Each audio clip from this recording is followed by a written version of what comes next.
کا جو ایک شناخت رہی ہے اور اس کی جو پوری ثقافت، تہذیب، انڈس سویلائزیشن وہ انڈس ریور سے ہے.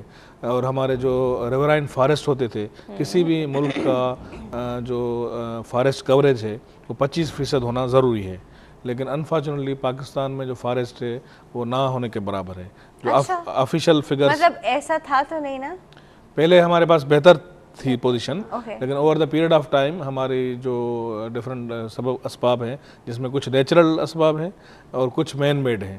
مین میڈ اس طرح ہے کہ جو گورننس ہے ہماری، وہ بھی ایک میجر ایشو ہے کہ جو ہماری ریٹ آف دی گورنمنٹ ہے وہ ہر لحاظ سے، جیسے فارسٹ ہے تو وہاں پہ وہ چاہے جو کیونکہ واٹر شیڈ کا کام کرتے ہیں، ناردن ایریا سے جہاں سے دریا کی کیچمنٹ ہوتی ہے دریاؤں کی، اور وہاں پہ جو مافیاز ہیں جو فارسٹ کو جو ہے وہ کاٹتی ہے. اور وہاں پہ اسی طرح جو ہم نیچے آتے ہیں جو پلین ایریاز میں ریورائن فارسٹ جو ہوتے ہیں، موسٹلی ہائیلی پروڈکٹیو فارسٹ جس کو ہم کہیں، وہ ختم ہو گئے ہیں. اور اس کا ایک تو سبب یہ ہے کہ جو اینول ہمارے پاس دریا جو کچے کا علاقہ ہوتے ہیں جس کو ہم ریورائن کہتے ہیں، اس میں جو اننڈیشن ہوتی تھی پانی کی، وہ اب پانی کم ہوتا جا رہا ہے. کیونکہ اس سال 2010 اور 2011 میں جو فلڈ آیا ہے یہ آفٹر 17 ایئرس فلڈ آیا ہے. تو اس 17 ایئرس میں ہم نے اپنے نیچر کو، نیچرل ریسورسز کو، خاص کر کے جو انڈس کا جو وہ کورس تھا، اس میں اندر جو ریورائن فارسٹ کی جو زمینیں تھیں اس پہ ایک تو انکروچمنٹ ہوئی ہیں، ایلیگل انکروچمنٹس ہوئی ہیں، اور فارسٹ بالکل ختم ہو گیا ہے. اور اسی طرح جو ہمارے انڈس ڈیلٹا ہے، انڈس ڈیلٹا جب ہم بات کرتے ہیں تو اس میں کراچی بھی اس ڈیلٹا میں شامل ہے. انڈس ڈیلٹا سے سر آپ کا جی، ڈیلٹا کا مطلب ہے کہ جہاں دریا جو ہے انڈس ریور اور سمندر ملتے ہیں آپس میں، اور وہاں کے یونیک ایکو سسٹم ہے پاکستان کا، اور جہاں پہ مینگروو فارسٹ ہوتے ہیں، تیمر کے جنگلات، اور وہ ہماری ایک نیچرل شیلڈ ہیں، نیچرل بیریئر ہیں اگینسٹ دی سائیکلون، سونامیز. اور ساتھ ساتھ اس کا جو اکنامک سگنیفیکنس ہے مینگرووز کی، وہ فش نرسری کا کام کرتے ہیں. تو وہ مینگرووز کیونکہ جو سلٹ آتی تھی دریا کے پانی سے، کیونکہ ہسٹری میں ہم پرانی میں دیکھیں کہ جب ہم ڈیمس ہم نے نہیں بنائے تھے یا پانی کو دریاؤں سے ڈائیورٹ نہیں کیا تھا فار ایگریکلچر پرپز یا ڈیولپمنٹ پرپز، تو اس وقت 80 MF تک پانی سمندر میں جاتا تھا، جو کہ سمندر کو پیچھے دھکیلتا تھا، اور مینگروو فارسٹ اور اس پورا ایکو سسٹم وہاں ڈیولپ ہوتا تھا. اس میں جو انڈس ڈیلٹا میں 17 کریکس ہوتی تھیں، اور 17 کریکس میں Gizri creek was one of creek. Gizri جو ہے، گزری کریک وہ بھی دریا سندھ کی جو ہے شاخ رہی ہے کسی زمانے میں. تو یہ ایک بہت ایک ہماری جو ہسٹری تھی. اب ہم نے یہ کیا ہے کہ وہ جو ایک تو ڈیلٹا میں پانی کم جا رہا ہے، اور صوبوں کے درمیان ایک واٹر اکارڈ کیا گیا ہے جس کو 91 واٹر اکارڈ کہا جاتا ہے. اور اس میں یہ طے ہوا تھا کہ جو ڈیلٹا کے لیے پانی ہے وہ منیمم جو فلو ہے وہ 10 MF ملین ایکڑ فیٹ پانی جانا چاہیے. تب تک مکمل اسٹڈیز ہوں ٹیکنیکلی، اور ڈٹرمن کریں کہ actual flu, environmental, ecological needs لوگوں کی، جو ظاہر ہے وہاں پاپولیشن رہتی ہے ہماری ساحلی جو سندھ کا ہے. کیونکہ آپ کو یہ بتاؤں کہ پاکستان میں ٹوٹل جو کوسٹل ایریا ہے وہ تقریباً 1000+ کلومیٹرز ہیں، اور اس میں 700 بلوچستان کا ساحلی علاقہ ہے، اور باقی جو تقریباً 300+ جو ہے وہ سندھ کا ساحلی علاقہ ہے.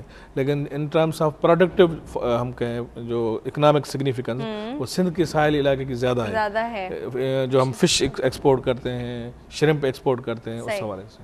اچھا سر، ہمارے پاس ابھی ہم اور بھی بات کرتے ہیں، اس کے اوپر ایک پیکیج ہے جی، ہیلدی انوائرمنٹ کے اوپر. پہلے چل کے آپ لوگ کو پیکیج دیکھیں، پھر ہم اس پہ اور بھی بات کرتے ہیں. نصف ایمان ہے کہ قول ہم سب نے لاتعداد مرتبہ سنا اور پڑھا تو ضرور ہوگا، مگر اس پر عمل کرنے والے ہمیں کم ہی ملتے ہیں.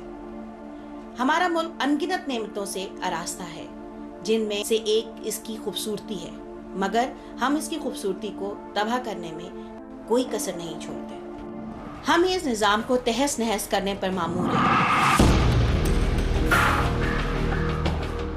جہاں اللہ نے ہمیں اپنی نعمتوں سے نوازا ہے، خوبصورت آسمان اور سمندر بنائے ہیں، اسے ہم جانے انجانے میں نقصان پہنچا رہے ہیں، اور اپنی آنکھیں اس کبوتر کی طرح بند کر لیتے ہیں کہ جیسے اگلی دفعہ آنکھ کھلی تو سب ٹھیک ہوتا ہے.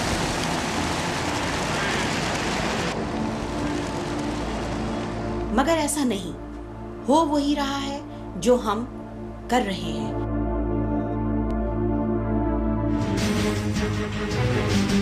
वॉल चॉकिंग, सस्ते इश्तिहार, सियासी और मजहबी कौल से भरमार दीवारें और पान की पीकों से रंगीन जीने और गलियारे हम जैसे शहरियों ही की बदौलत आज हमारे बीच हैं।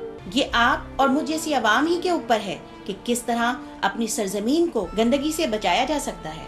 न सिर्फ कूड़े करकट से जान छुड़ाई जाए बल्कि इसको रिसाइकिल किया जाए या फिर तवानाई बनाने के लिए भी करामत बनाया जा सकता है, जिससे हमारे मुल्क में बेहतरी आ सकती है और हम दुनिया के कामयाब मुल्कों में शुमार हो सकते हैं। सोचिए और गौर कीजिए, क्या आप इस पाक सरजमीन को अपनी थोड़ी सी तवज्जो से पाक साफ नहीं रख सकते? कर सकते हैं। चंद बातों की अगर पाबंदी की जाए तो एक पाक साफ माशरा कोई ख्वाब नहीं। आइए हम हाथों में हाथ डालकर इस बात का अहद करें कि अल्लाह ताला के अता करदा इस पाक वतन को गंदगी से पाक और साफ रखे। अल्लाह मेरा और आपका हामी और नासिर होगा। आमीन।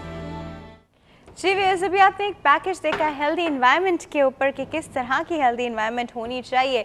अब हम बिल्कुल एक इंसान की एनवायरनमेंट पे आ जाते हैं। अभी तो हम पूरे वर्ल्ड वाइड एक चीज़ पे बात करें, अब हम थोड़ी इंसान की एनवायरनमेंट पे आ जाते हैं कि एक इंसान की हेल्दी एनवायरनमेंट कैसी होनी चाहिए। मैम आप बताइए कि जैसे हम अभी एक स्टूडियो में मौजूद हैं, ये हेल्दी से हेल्दियर कैसे हो सकता है एक इंसान के लिए?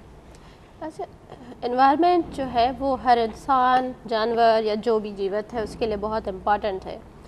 इंसान, ज़ाहिरी बात है, हमारे लिए ये एनवायरनमेंट जितना अच्छा होगा उतना हम हेल्दी होंगे।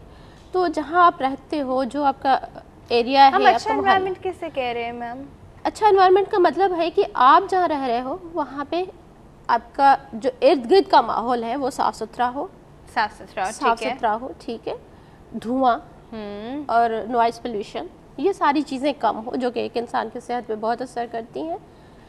हमने सारे दरख्त काट दिए, हमारे सराउंडिंग में बड़ी बड़ी बिल्डिंग्स तो हैं लेकिन कोई करीब दरख्त नहीं है। सही, ठीक है, जो कि बहुत ज़रूरी होता है कि अगर आपके पास करीब कोई दरख्त लगे हुए हैं, कोई हरा सा पौधा है तो आपकी नज़र के लिए बहुत अच्छा है, नज़र के लिए भी अच्छा बहुत अच्छा है, ऑक्सीजन के लिए भी अच्छा है। एग्जैक्टली।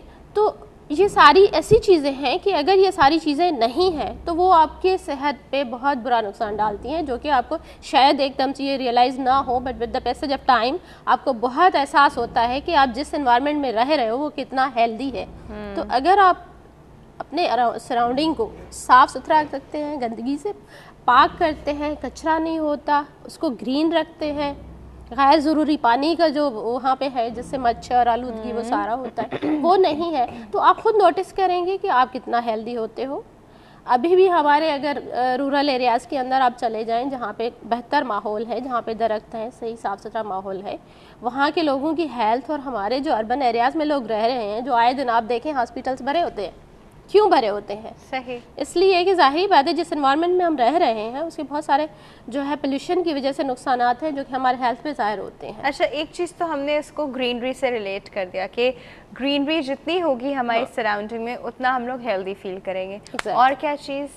उसके अलावा आपके पास जो कूड़ा करकट है वो ज़रा साफ़ सुथरे माहौल को ख़राब करता है। आपको पता है बीमारी का बड़ा सबसे ज़्यादा ज़रिया है, हमारे इर्द गिर्द गंदगी का ढेर होता है। हम ये नहीं करते, हम अपने घर को तो साफ़ रखते हैं लेकिन घर से फ़ौरन बाहर आप जाएँ तो हम हर चीज़ उठा के ऐसे फेंकते हैं जैसे वो हमारा इलाका नहीं है, बट वो हमारी डायरेक्ट हमारी सेहत को असर कर रहा होता है। तो जितना आपका एरिया नीट क्लीन होगा, आपका घर और बाहर का, तो आप इन्वायरमेंट को साफ़ सुथरा कह सकते हैं और उसका पॉजिटिव इम्पैक्ट आपके सेहत पर पड़ सकता है।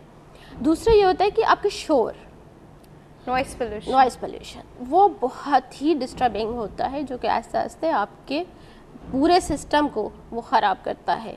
सही, तो ये बहुत इम्पॉर्टेंट है कि आप अपने एरिया में कम से कम इस चीज़ का ध्यान रखें कि कितना नॉइज़ पोल्यूशन हो रहा है, या जो रेजिडेंशियल एरियाज हैं वहाँ पे।